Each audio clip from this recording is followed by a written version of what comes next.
The following podcast is a part of RadioMisfits.com.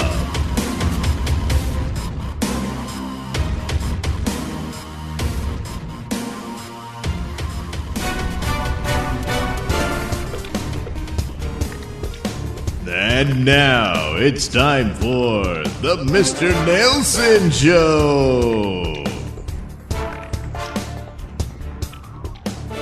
Well, here we are again for episode 477. That's right. Hey, Red. Hey. So, gonna call this episode Speak No Evil. Now, why is that? Well, not just because it was the working title of the previous Bubba Stargone saga. What happened there? Well, a lot of stuff. They had these sensor chips in their brain to keep them from saying nasty things. That was kind of the well, as per usual, it went off the rails, and stuff. And yeah, because you just make it up as you go along. Yeah, that's pretty true. But anyway. But it's a good title here because this week, quite a few stories on the ideals of speech. And, well, the ideals are no longer respected.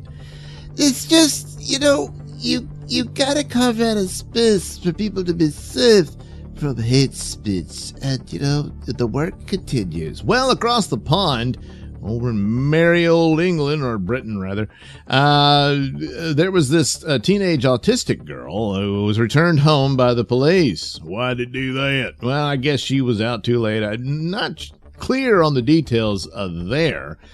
But anyway, she was returned home, and then she remarked to her mother that the female officer looked like her lesbian auntie. To which the female officer responded by arresting the girl. For what? Well, she perceived it as a homophobic remark. Well, maybe. I guess it depends on the tone and whatnot. Well, she was referring to her aunt. Someone I assume she loves. Plus, she's autistic, but well, even if she wouldn't. I know, Red, it's strange. But then again, it's like, yeah, why is this considered derogatory or of some sort? And is the officer actually lesbian? Because then, it's like, hey, who's the homophobe here? Why do you have a problem with being described as possibly being a lesbian? What's wrong with looking like a lesbian? Yeah, well, if you ain't one, someone might get the wrong idea. Well,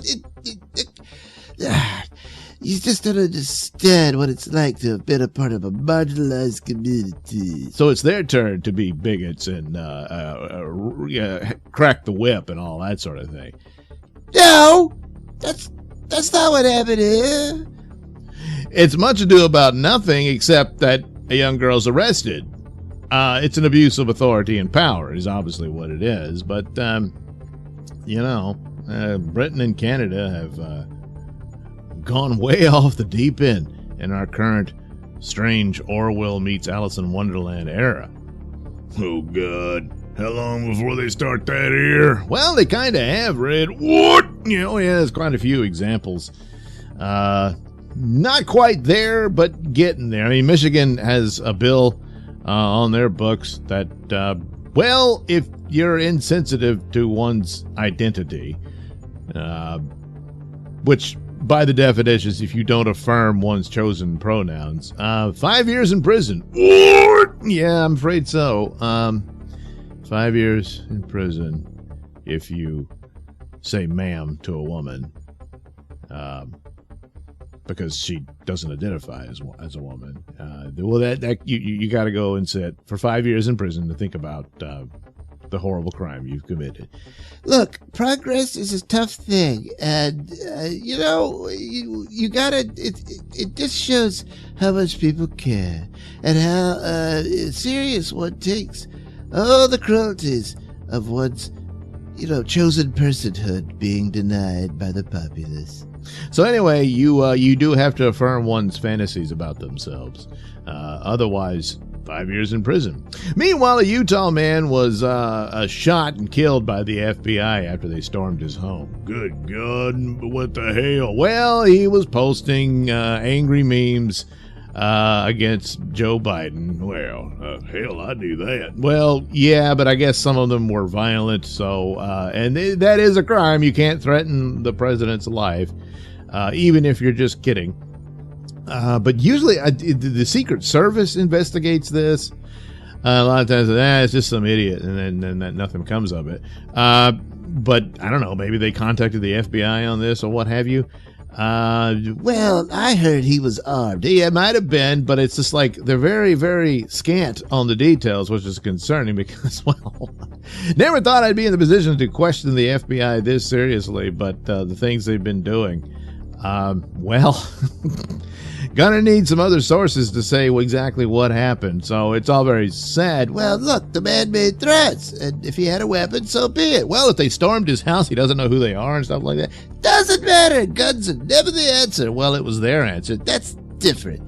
They're approved by the government. Yes. So that's the situation there. He was 300 pounds, needed a cane to walk, was caring for his blind son. I don't know what becomes of him now. But, well, he's dead. Good God. I mean, earlier you had they keep doing these SWAT team things on, cases that wouldn't warrant it. You'd expect like a terror cell, a drug cartel, or something like that. But, there was the guy who 2 years prior was in this shoving match with a guy at an abortion clinic protest, and he was pushing the guy back because the guy was accosting and grabbing his son. But no, the anti-abortion activist, being Catholic and all. Oh my God, those people. He's the criminal. So 2 years later, the FBI storms his house, that kind of thing. What's that about? Well, wait and wonder. This type of activity is ever increasing, but it does come back to this. You don't even have to be in any kind of physical altercation. It's just what you said, and increasingly what you don't say. You will say what they mean for you to say. So that's where it leads. And you better get with the program, or 5 years in prison, I guess, or dead. Those are your options. So speak no evil. I guess it just depends on the definition of evil. That's right, Lefty. And who decides that? Well, the authorities. God damn. Just look how quick we all bow down to tyranny. Tyranny? It's authority. They're totally different things. What the hell? Anyway, stick around for more Mr. Nailsin Show. Another episode of Barren Void. And, Nailsin News. This is a Nailsin News Bulletin. Florida man declared, "I'm not good at shoplifting." Hello, I'm Mr. Nailsin.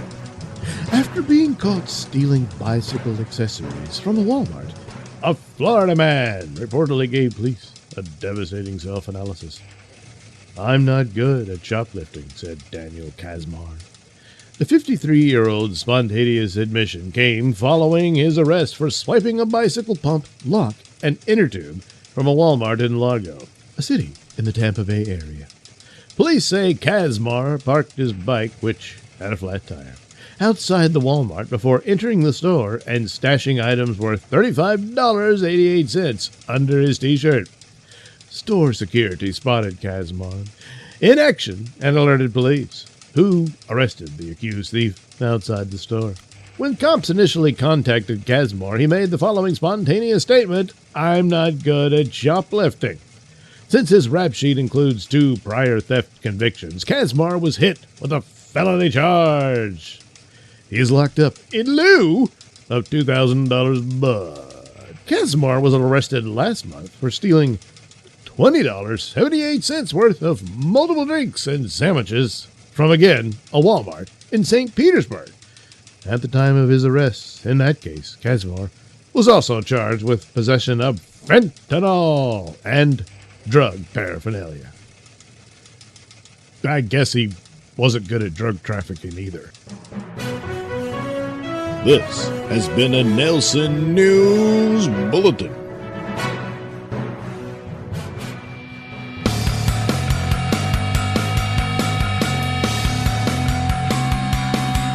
You're listening to the Mr. Nailsin Show here on RadioMisfits.com.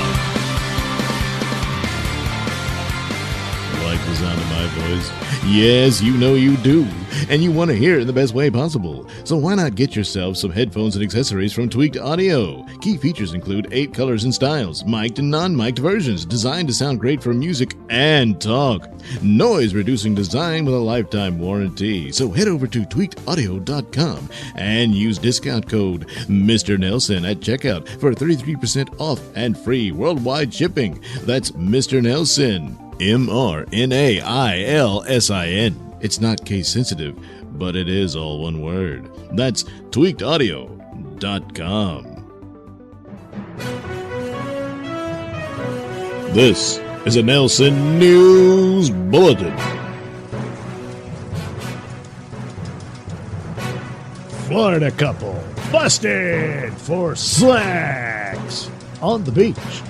Hello, I'm Mr. Nailsin. Anastasia Critcher and Alexander Dillman, 19 and 26 respectively, were arrested after lifeguards reported seeing them having sex in front of families and other beachgoers. One lifeguard reported that Critcher and Dillman had intercourse, that means sex, for approximately 15 minutes near his watchtower. The other lifeguard said that he observed the male erect penis penetration of the female's vagina, which is usually how that goes. Critcher and Dillman left the beach after being contacted by one of the lifeguards. The pair was busted after a sheriff's deputy encountered them at the top of a nearby stairwell in complete nudity. While Critcher denied having sex on the sand, she reportedly said the pair left the beach to find somewhere more private. Both Critcher and Dillman were charged with indecent exposure, a misdemeanor, and booked into the Volusia County Jail, where they remain behind bars. Dillman was also charged with resisting arrest for allegedly refusing to get into a squad car. Critcher is facing an aggravated battery count for an earlier incident during which he allegedly struck a female acquaintance with a metal beach umbrella tube. The victim told cops that Critcher, who is known as Molly, had acted belligerent and exposed herself to beachgoers all day. In May, Critcher was also arrested following a bloody altercation with a male friend at a Daytona Beach resort. The victim told cops that his relationship with Critcher has been of a sexual nature, as they film adult videos together. However, neither party views their relationship as dating. The man claimed that Critcher bit him in the groin and punched him in the head, while the bite caused significant injury to his genitals. The victim told police that he did not believe it caused any permanent damage. Battery and aggravated assault charges were dropped when prosecutors declined to pursue a case against Critcher, who recently moved to Florida from her family's Ohio home. Well, not a lot of beaches to have sex on in Ohio, so I guess that explains that part of it anyway. This has been a Nailsin News Bulletin.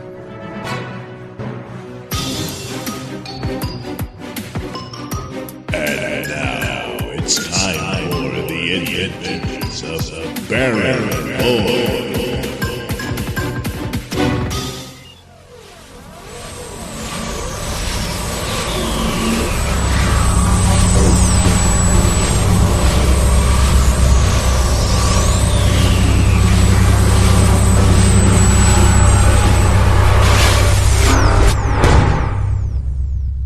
And here we are at last. Oh, Papa, it's the time tower.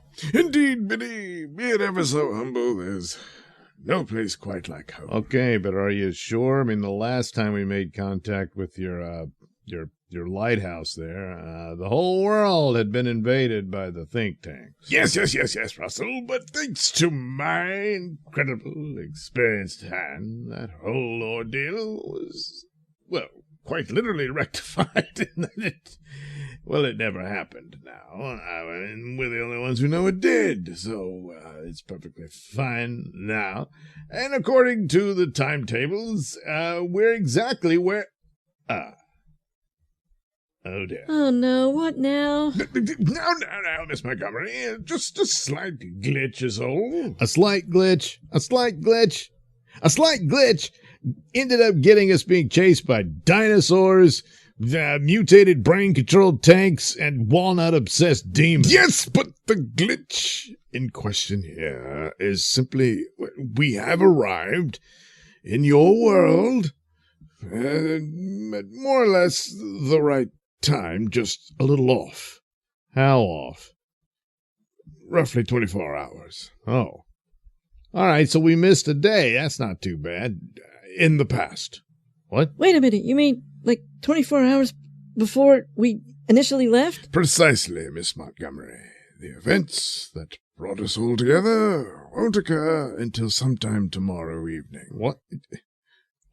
Hey, we could stop it from happening at all. No, absolutely not, Russell. Why, the ramifications would be incalculable. It's not worth... Well, wait a minute. You undid the think tank invasion? Only through the flaws in their own design of how they crossed over from their timeline into yours. Well, wait a minute, Baron. You didn't seem so concerned about what just happened in the city of Troy. Oh, Lola, but it didn't just happen. That was 3,000 years ago. What? Yeah, okay, whatever. But still, wasn't that, the butterfly effect deal? No butterfly effect. I mean, butterflies, of course, are, little butterflies. It is concerned, sure. But something like this, to orchestrate an entire undoing of history, and the cascading and ricochet events of that. I mean, consider, once again, the think tanks. If we hadn't gone off on our little adventure, we wouldn't have been here to undo their invasion. It's something certainly to consider. Yeah, I guess you got a point there. Indeed, Russell, indeed. Now, it just looks like we're going to spend a little bit more time together, and you're both welcome to stay within the tower until you can return to your homes. Yeah, I guess we'll have to come up with some story. Well, we'll just say they got away and we don't know where they ended up, Yeah, I guess it'll work. I mean, I suspect there just won't be any trace of you and Biddy after tomorrow. Yes, Russell, that's true. There will not. So, shall we disembark for the tower? Well, once again, there's no door. Russell, have you forgotten? The pan van is linked with the tower, so now the side door opens a portal within. Oh, yeah, I forgot. Oh, look, Papa, it's us. Oh, yeah. Oh, my God. It is you. About that. What the hell? Wait a minute. Is that you and Biddy, in the past? Well, yes. This was our home, so it's not unusual to expect us to be residing in it. Well, wait a minute. How are you going to interact with them? They're going to have questions. How are you going to prevent them from having knowledge of the events that are going to happen tomorrow night? Well, that's just it, Miss Montgomery. We will not be interacting with them. Well, what are we going to do? Play hide and seek for the next 24 hours? What? Hide and seek. No, Russell. You see, all right, look, we're crossing timelines, and so we're somewhat out of sync with the current timeline until we merge tomorrow evening after the event that began this journey of ours. And so my past and Biddy's past selves will simply appear as, like ghostly apparitions while we dwell within the tower. So a bit unnerving, of course. It takes some getting used to, but for the most part, this too shall pass. Yeah, that clears that up. And so Baron and crew disembarked from the confines of a pan van for the interior of the mysterious Time Tower, and settle in for their watch until the moment that brings them to their ultimate square one. Papa, do you think we should try to recover the remains of the syntoid? Oh, Biddy, the complications therein are, well, too complicated to contemplate. And Holy crap! Oh, damn it! Jeez Louise! No, what is it now, Russell? Well, I was in the bathroom trying to take a leak. To take a leak? Oh, Papa, he was trying to go pee-pee. Oh. Yeah, thanks, Biddy. Well, I fail to see why I have to be informed of all this. Normally I wouldn't, but I went in there to relieve myself when suddenly your ghostly self walked right through me and sat down on the toilet to take a dump. Oh, that means he saw your past self go poo-poo, Papa. Yes, Biddy, I somewhat I've gathered. Well, listen, Russell, as I said before, these things can occur. You just, you'll just have to roll with it. God!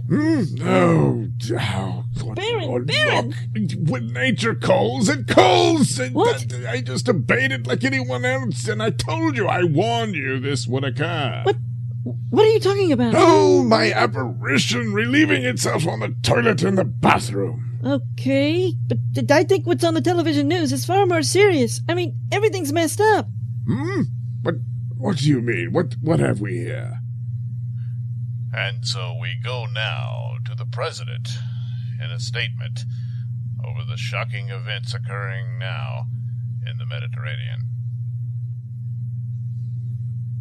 My friends, it is with great dismay that I must inform you that our efforts through diplomacy have not borne fruit, as, sadly, the Neo-Trojan Empire has decided to invade the Carthaginian Commonwealth. What? Oh, no. Also, Listen. Mesopotamia has also decided to join the Neo-Trojan Empire in this effort by declaring war on Carthage. But we will stand with our friends both in Europa and Carthage itself in solid opposition to this aggression. For despite our own domestic petty squabbles, they pale in comparison to the looming threat of the Neo-Trojan Empire's aggression and lust for power. For after all, are we not the United States of Atlantis? So, butterflies are just, butterflies. Oh, damn it. Oh, no. How will Baron Void untangle this mess that he inadvertently weaved? Perhaps we'll find out in the next exciting episode of The Adventures of Baron Void.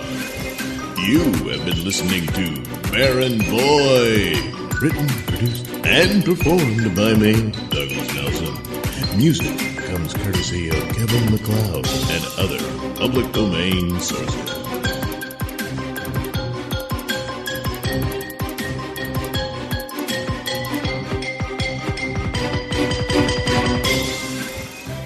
I know what you're thinking. Yes, you're thinking, where in the hell can I get some more Mr. Nailsin stuff? As if there wasn't enough already. Oh boy, there's so many. Well, anyway, the latest is the NailsinRatings.locals.com. Gee, what's that? Well, it's the Mr. Nailsin Post Locals page. Why is it two different titles? Because I screwed up and I can't change the URL, so it's NailsinRatings.locals.com. So anyway, you get a lot of the usual Nailsin stuff there, a lot of links to different videos from my Rumble account and all that good stuff, and Photoshops and what have you, and that's the free stuff. But for a cheap paywall, you get Mr. Nailsin Theater, which is my poor man Mystery Science Theater treatment of old public domain movies, particularly in the sci-fi and horror genre. So you can check those out. And in that version of them, they're cut up into episodes, almost like a TV show. Isn't that great? Yeah, it is. So there's all kinds of cool stuff already there. You can head over there and check it out. Plus some cartoons, some stuff I did for Compound Media shows, all that great stuff. All there for you to sign up, join up, and help out your old pal, Mr. Nailsin, while enjoying some great Nailsin stuff for you. So head over to the nailsinratings.locals.com. That's NAILSIN ratings.locals, LOCALS.com. Yes, it's just that simple. This is a Nailsin News Bulletin. Busted Florida man hid bullet behind his balls. Hello, I'm Mr. Nailsin.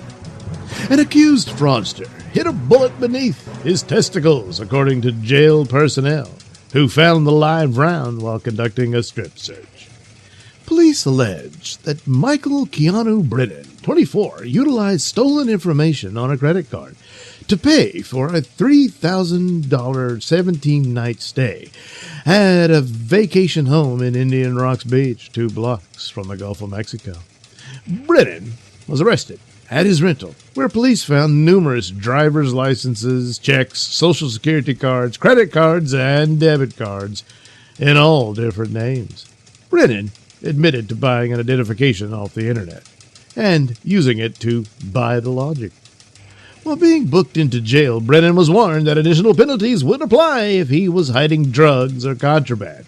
Though Brennan claimed to not be carrying, an unfortunate jail deputy located a .22 caliber round of ammunition that was positioned underneath the suspect's testicles.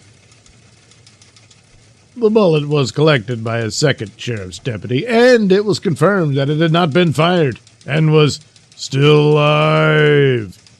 Upon discovering the ammo, Brennan was hit with an additional felony charge for introducing contraband into a detention facility. Well, Brennan was released from custody after posting $15,150 bond. I assume his own money. Brennan appears to live in a Miami suburb, was in possession of a Bahamas passport and driver's license, both in his name, when arrested. So I guess that's who he really is.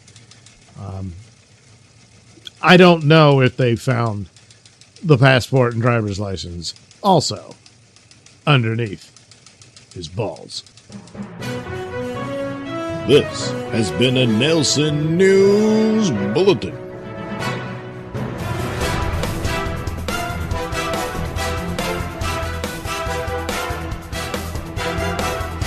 The views and opinions expressed during the Mr. Nailsin Show do not necessarily reflect those held by RadioMisfits.com. So, any complaints and or comments should be sent to @MrNailsin on Twitter, where they will be promptly ignored and or blocked.